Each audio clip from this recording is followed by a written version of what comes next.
I would like to thank this gentleman here, Michael Jordan and Scottie Pippen,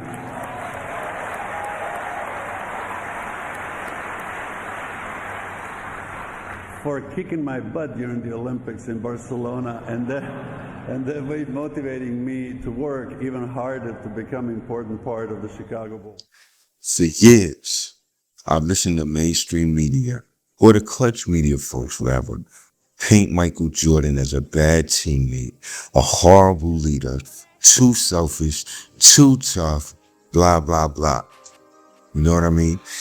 You know, we all know he even went Draymond Green psycho and punched Steve Kerr in the eye because of his competitiveness. And if you listen to Scottie Pippen, you know the guy who loaded Jordan's jockstrap for 6 championships. Jordan was the devil incarnate, you would think. But yet, the same Scottie Pippen asked Jordan to induct him in the Hall of Fame. Please, somebody make it make sense.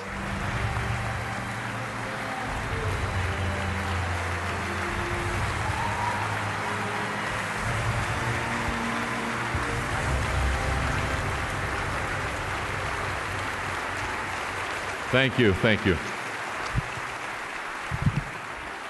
Thank you very much. What an honor it is for me as a basketball player to have the all-time great presenting me here tonight. It was so valuable to me as a player to see someone who had the same desire, determination, passion, and love for the game.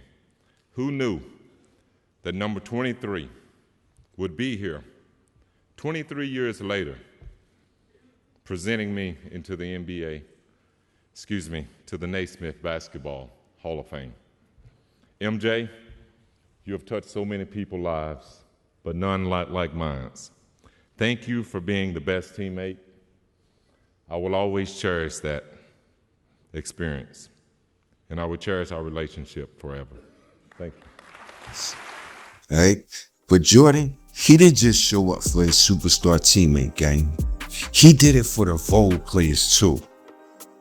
Meanwhile, fast forward, Imposter 23, LeBron James, the so-called ultimate teammate, he couldn't show up for the man who saved his freaking legacy and gave him 2 rings, Dwayne Wade.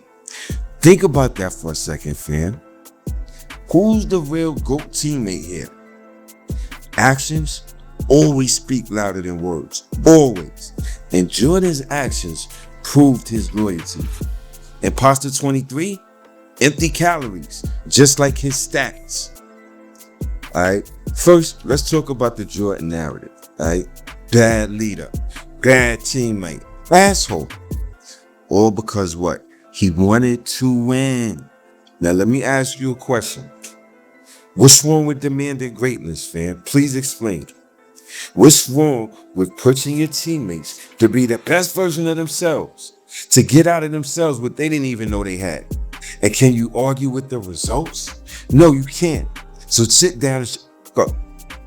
Jordan didn't just talk the talk, he walked the walk. Right? He didn't just show up for Scottie Pippen, the idiot who secretly hated Jordan like a jealous whore. Jordan showed up for Toni Kukoc, a role player, a guy who wasn't American, who was mocked and doubted when he came into the league. Jordan didn't have to be there for Kukoc's Hall of Fame induction at all. But when his daughter's wedding was canceled, he didn't hesitate because he gave his word. Right? He flew across the country, spent 2 hours honoring Kukoc, then flew right back home. Period. End of story. That's loyalty. That's respect. That's a real teammate. Now, let's change gears. Let's talk about the other guy, Imposter 23, LeBron James. The media, they love to paint him as the greatest teammate ever. The ultimate glue guy. He makes everyone around him better. His teammates love him. Oh yeah, really? Ask Russell Westbrook. Ask Mario Chalmers. Ask Kevin Love. Ask Chris Bosh. Ask D. Wade. Especially when the cameras are off. Because on the surface, they're gonna lie and say, yeah, it's all good, and call him a great guy to play with. But let's look at the facts. Kevin Love and Chris Bosh, respectively, had their own teams before they teamed up with LeBron. They were perennial all-stars. They were doing the damn. They was the man in their own city, right? They team up with LeBron. When shit goes left, Kevin Love and Chris Bosh were to blame. And after they had their stint with Imposter 23, their careers were never the same.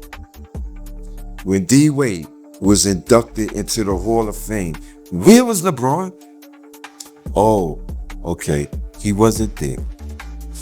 Don't tell me shit about Bronny's health, because Bronny was healthy enough a week later to be prancing around on stage with Drake, right? So LeBron couldn't have flown in, honored his brother, and then bounced. But he didn't do that. He chose not to show up for the man who saved his bacon, the man who saved his legacy. Because without D Wade, LeBron doesn't win a goddamn thing in Miami. Without D Wade, LeBron is not the player he is today. And yet, when it mattered the most, Imposter 23 was nowhere to be found, fam. Like the 2011 finals. Is that loyalty? Is that respect? Or is it selfishness and narcissism at its highest peak? Here's the thing.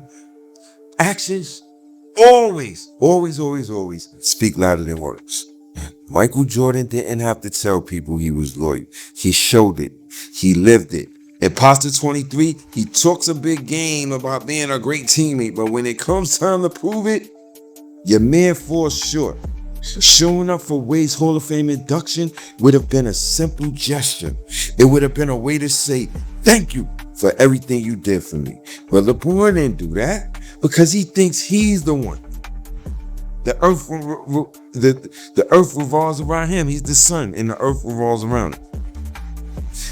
And that says a lot about who he really is as a teammate. Empty calories, a lot of flash, but not a lot of substance. Mr. I know where all the cameras are at all times. He's always in performance mode. Now, let's talk about D Wade for a minute, yo. Wade was more than just a teammate to Imposter 23. He was a mentor. He was a guy who taught Imposter 23 how to win.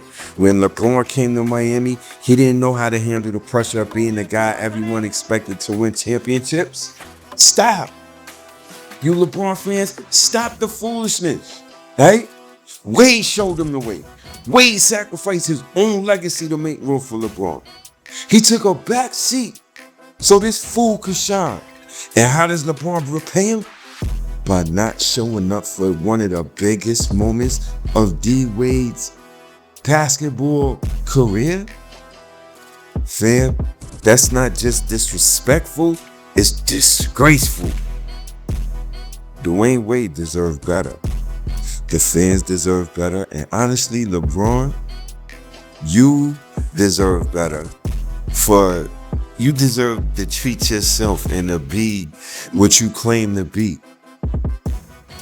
That was low class, man. Now, I know you LeBron fans, y'all mad right now. Right? You're going to go crazy in the comments trying to defend your guy. Bronny was sick. LeBron had family obligations. But let's be real. Bronny was stable. His life wasn't in danger at all. And there's no excuse, fam. Michael Jordan's daughter's wedding, it was canceled due to COVID. And he still made time for Kukoc. Jordan didn't care about the optics, he didn't care about the media. He cared about honoring his teammate. Imposter 23 cares about himself. And that's the difference between Michael Jordan, the GOAT, and the Imposter 23. One is loyal, one is selfish. One wins in the finals, undisputedly. The other has a losing record in the finals. Matter of fact, he's the only superstar, really. We're not going to even go. So let's ask the question again. Who's the real teammate here, yo? Is it Michael Jordan, the guy who flew across the country to honor a role player? Or is it LeBron James, the guy who couldn't even show up for Dwayne Wade, the man who gave him 2 chips? The answer, in my opinion, is clear. Jordan's loyalty runs deep. LeBron's loyalty is surface level. And that's why Jordan will always be the GOAT. Not just as the player, but as a teammate. LeBron fans, y'all can keep y'all excuses, gang. Because the truth is undeniable. And it's starting to come through, starting to shine. When it comes to loyalty, respect, and being a real teammate, Michael Jordan stands by himself. LeBron James is just another guy who talks the talk and doesn't walk the walk, right? Jordan's actions prove he's the greatest, not just on the court, but off it too. Fam, get in the comments and share your thoughts on this topic. On your way out, if you enjoyed the content, bang the like button. Let me know that you were in the building. And if you really feeling the vibes, subscribe and become part of the family, all right? Till the next video, don't be an imposter. Be safe and God bless.